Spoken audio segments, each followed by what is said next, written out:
Það sem þið sjáu hér svona fyrsta stigið í því að stækka og efla réttar- og öryggisgeðþjónustuna.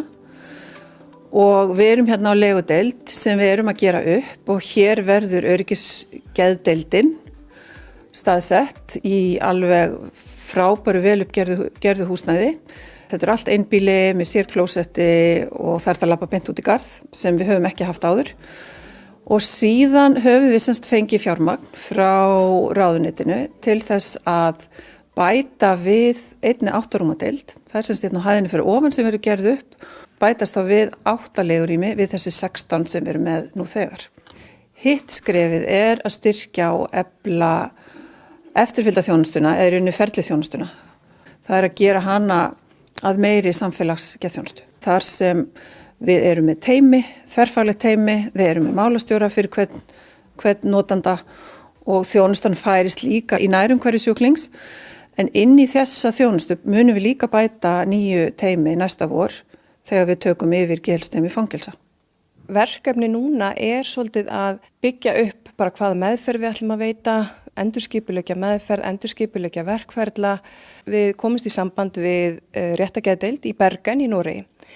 Og verkefnahópurinn sem skipaður af minnum við cirka 10 manneskjum hérna í geðþjónustunni, við fórum út og heimsóttum þessa réttargeðdeild og hittum þar geðlækna og bara þverfaglegt teymi og fengum að sjá aðstöðuna hjá þeim og fengum að sjá og heyra bara hvað þau að gera. Þannig að það alveg klárlega efni við sem við erum að fara að nýta áfram í að byggja upp þjónustuna hér.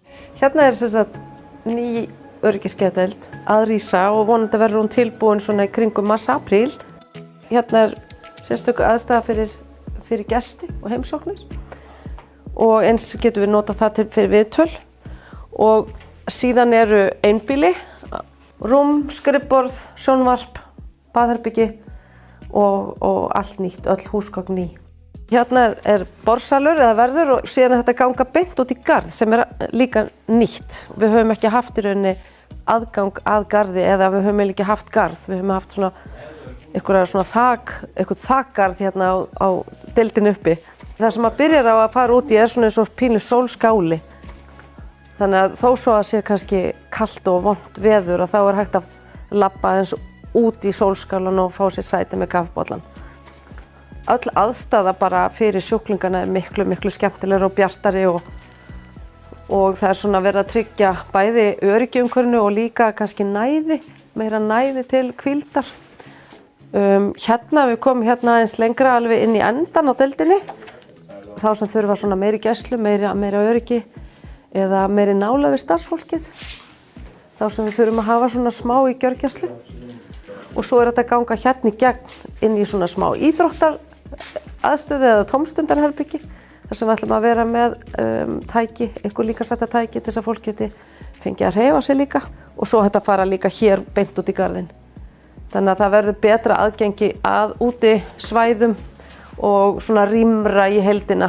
Og það verður líka betri aðstæða fyrir starfsfólk að sinna eftirliti án þess að í rauninu þurfa kannski alltaf að svona trufla sjúklingun okkar.